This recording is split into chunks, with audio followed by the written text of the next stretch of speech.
আসসালামু আলাইকুম এভরিওয়ান, কেমন আছেন সবাই? আশা করি আল্লাহর মধ্যে ভালো আছেন। আমি আলহামদুলিল্লাহ অনেক ভালো আছি। তো আজকে আপনাদের জন্য কেএফসির যে সিক্রেট রেসিপি ওইটাই নিয়ে হাজির হয়ে গেলাম।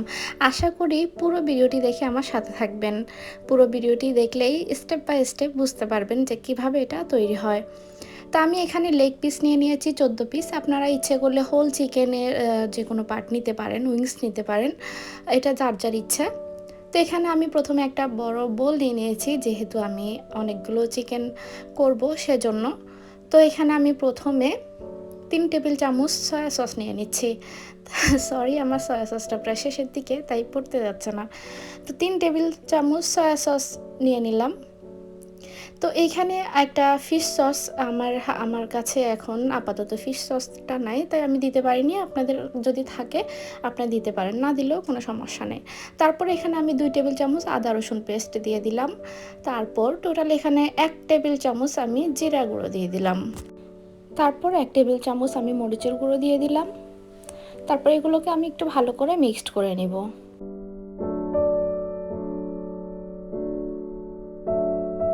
তারপর এতে আমি সামান্য লবণ দিয়ে দিব। আমি এখানে সয়া সস দিয়েছি, তো অবশ্যই লবণটাও লাগবে, কারণ চিকেন অনেক বেশি, শুধু সয়া সসে হবে না। তো লবণ দেওয়ার পরে আমি আবার একটু মিক্সড করে নিলাম। এখন এই পর্যায়ে আমি দিয়ে দিব এখানে অর্ধেকটা লেবু। এটাতে কিন্তু পর্যাপ্ত পরিমাণের লেবুর রস আছে। তো এখানে প্রায় 1 টেবিল চামচ থেকে বেশি আমি লেবুর রস দিয়ে দিলাম।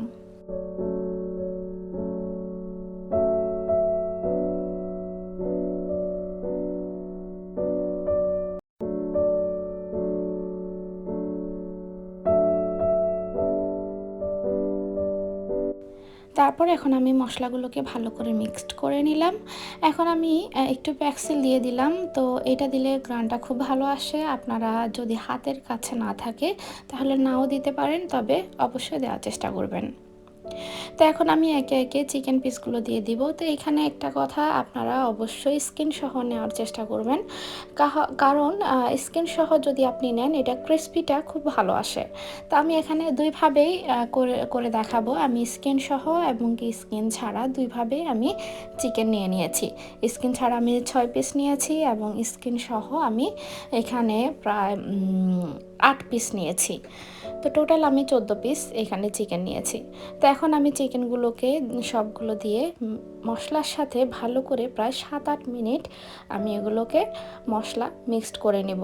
তো অবশ্যই চেষ্টা করবেন যেন ভালো করে এগুলোকে মেখে মেখে মশলা যাতে করে ভিতরে ঢুকতে পারে, এভাবে করে মশলাটা ভালো করে চিকেনের সাথে লাগিয়ে নেবেন। তো আমি প্রায় 7-8 মিনিট এভাবে করে নিয়েছি। তো আপনারা এটা যদি ওভারনাইট রাখতে পারেন তাহলে খুব ভালো হয়, চিকেনের মধ্যে মশলাটা খুব ভালো করে ঢুকতে পারে। তা আমি এটা 6 ঘন্টা রেস্টে রেখে দিয়েছি।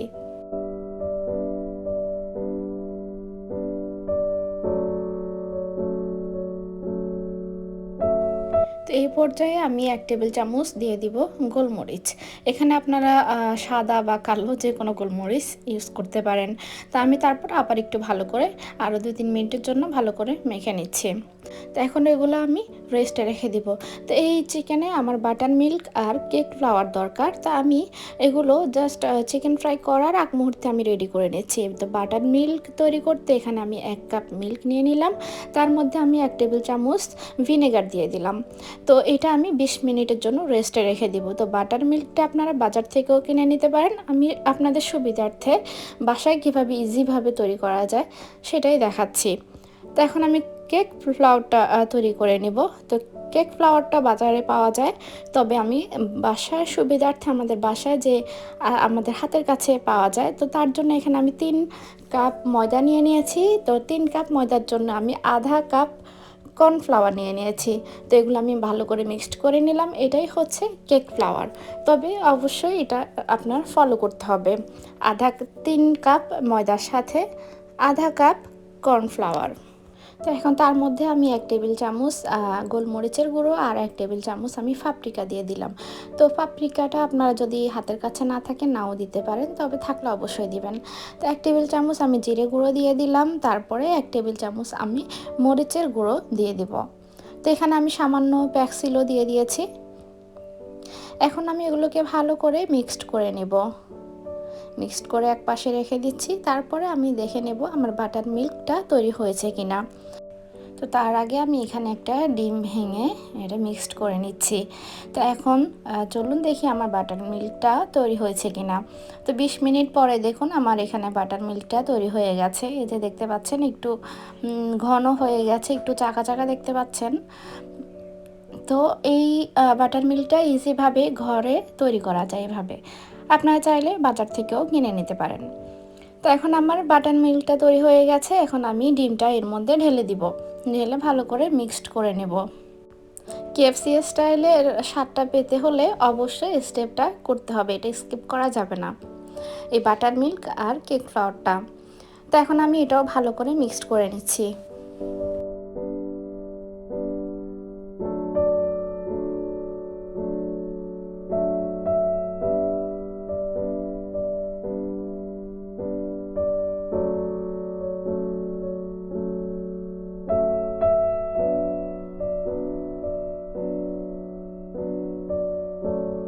এখন আমি 6 ঘন্টা পরে চিকেনগুলো আবার একটু মেখে নিচ্ছি, কারণ উপর থেকে এগুলো শুকনো হয়ে আসছিল।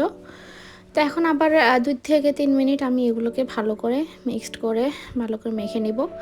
তারপর আমি এখন গ্লাভসটা খুলে ফেলবো। এরপরে যে স্টেপটা আমি ওইটা এমনি হাত দিয়ে করব। তো এখন আমি একটা চিকেন পিস নিয়ে নিয়েছি। এখন আমি কেক ফ্লাওয়ারে এটা ভালো করে গড়িয়ে নিচ্ছি। তো এই স্টেপটা আমি মানে খুব ভালো করে দেখাচ্ছি, আপনারা খুব ভালো করে দেখার চেষ্টা করবেন যে আমি কিভাবে করছি, কারণ এই স্টেপটা খুবই জরুরি, যে হাতে মুঠো করে ময়দাটা যেন খুব ভালো করে লাগে গায়ে। তো আমি একটা চিকেনকে প্রথমে কেক ফ্লাওয়ারে গড়িয়ে তারপরে আমি বাটার মিল্কে এটা ভিজিয়ে নেব। তো বাটার মিল্কে এটা একদম লং টাইম ভিজিয়ে রাখার দরকার নেই, জাস্ট বাটার মিল্কটা নিয়ে আমি এরপর এটা কিন্তু ঝরাবো না, এটা সাথে সাথেই আমি আবার কেক ফ্লাওয়ারে দিয়ে দিব। তো এরপরে কেক ফ্লাওয়ারে আমি এই যে দেখতে পাচ্ছেন উপর থেকে কেক ফ্লাওয়ারটা দিয়ে আমি এভাবে ঘুরিয়ে ঘুরিয়ে যতক্ষণ পর্যন্ত মনে হচ্ছে আপনার কাছে যে এটা হয়ে গেছে ততক্ষণ পর্যন্ত এভাবে করতে থাকবেন। তো এরপরে কিন্তু আমি ভালো করে এভাবে মুট করে করে এভাবে লাগাচ্ছি, করছি। তো এরপরে আমি এটা উপর থেকে এভাবে ধরে একটা ঝাঁকুনি দিব। তো একটু জোরে ঝাঁকুনিটা দিবেন, তাহলে হচ্ছে দেখুন এই যে কেএফসির যে উপরের যে লেয়ারটা ওটা দেখতে পাচ্ছেন, এটা তৈরি হয়ে গেছে খুব সুন্দরভাবে। তো এভাবে করে আমি রেখে দিচ্ছি। এখন আমি আরও একটা পিস একইভাবে আপনাদেরকে করে দেখাচ্ছি, আপনারা ভালো করে লক্ষ্য করলেই বুঝতে পারবেন। এই স্টেপগুলো আসলে বলার থেকে দেখাটাই বেশি, দেখলেই বেশি ভালো করে বোঝা যায়। তো আপনারা দেখতে থাকুন, আমি আরও একটা তৈরি করে নিচ্ছি।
তো এখন দেখুন আমার এটাও তৈরি হয়ে গেছে, দেখতে পাচ্ছেন এটার লেয়ারগুলো, এই যে নিচের থেকে দেখতে পাচ্ছেন এটার লেয়ারগুলো।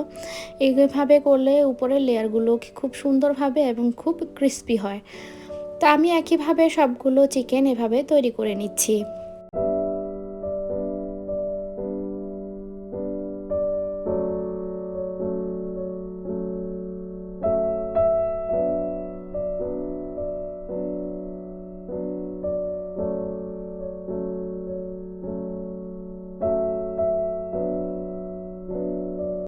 তো তো দেখতে পাচ্ছেন এখানে আমার চিকেনগুলো একদম রেডি হয়ে গেছে সবগুলো।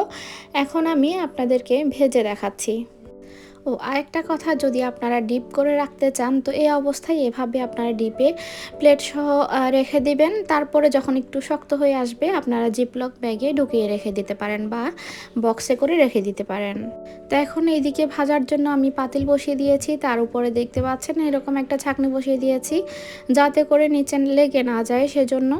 এখন এতে আমি পর্যাপ্ত পরিমাণে তেল দিয়ে দিব, যাতে করে এমনভাবে তেল দিবেন যাতে করে চিকেনগুলো ডুবো তেলে ভাজা হয়, সেভাবে তেল দিয়ে দিবেন।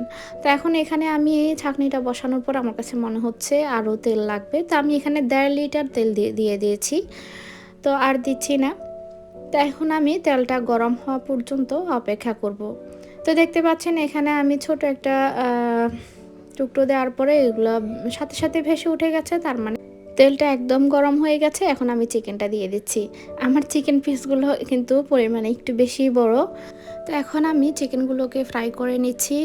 এক পাশ যখন হয়ে যাবে ভালো করে, তারপরে আমি আরেক পাশ উল্টে দিব। তো আমি 2 পিসই করে নিচ্ছি প্রথমে। তো দেখতে পাচ্ছেন আমার এখানে এক পাশ ভালো করে হয়ে গেছে। তো এখন আমি এই পাশ উল্টে দিব। তো এখানে আমি অপর পাশ উল্টানোর পরে দেখতে পাচ্ছেন আমার চিকেন হয়ে গেছে। এখন আমি চিকেনগুলো উঠিয়ে নিব। তো এই কালারটা আসা পর্যন্ত অপেক্ষা করবেন। এই কালার যখন হয়ে যাবে তখন বুঝতে পারবেন আপনার চিকেনটা হয়ে গেছে। আর হ্যাঁ, এখানে আরেকটা কথা, চিকেন কিন্তু একদম অল্প জালে দেওয়া যাবে না, মিডিয়াম টু হাইতে এই চিকেনটা করতে হবে। এটা না যে আমি অল্প জালে দিলে চিকেনের ভিতরে হবে, এটা না। আপনি যখন একদম হাইতে দিয়ে দিবেন যেন না পুড়ে যায়, এটা খেয়াল রাখতে হবে। চিকেনটা খুব ভালো করে কুক হয়ে যাবে। তো এখন আমি চিকেনগুলো উঠিয়ে নিচ্ছি। দেখতে পাচ্ছেন আমার চিকেনগুলোর লেয়ারটা খুব সুন্দর এসেছে, আর দেখেই বোঝা যাচ্ছে যে কীরকম ক্রিস্পি হয়েছে। তো এখন এইভাবে করে আমি সম্পূর্ণ চিকেনগুলো ভেজে নিচ্ছি। তো এখানে আরেকটা কথা, চিকেন যে KFC স্টাইলের ওইটার যে সিক্রেট যে রেসিপি, আসলে আমরা আদৌ কি সিক্রেট যে রেসিপি ওটা পাবো কি না জানি না। তবে আমি চেষ্টা করেছি আমার মতো করে চিকেনের যে KFC স্টাইলের ওইটা রেডি করে আপনাদেরকে দেখাতে, কারণ এটা স্বাদটা সম্পূর্ণ ওই KFCর মতোই এসেছে। তো আপনার ট্রাই করলে অবশ্যই বুঝতে পারবেন একদম KFC স্টাইলের যে স্বাদটা এটার মধ্যে পাবেন যদি এভাবে করে আপনি ফলো করেন। তা আমি সবসময় এভাবেই করি, আমার কাছে কোনো ডিফারেন্ট মনে হয় না, সেজন্য ভাবলাম আপনাদের সাথেও শেয়ার করি। তো দেখতে পাচ্ছেন আমার চিকেন একদম রেডি। KFC দেখেই বোঝা যাচ্ছে যে কেমন ক্রিস্পি হয়েছে।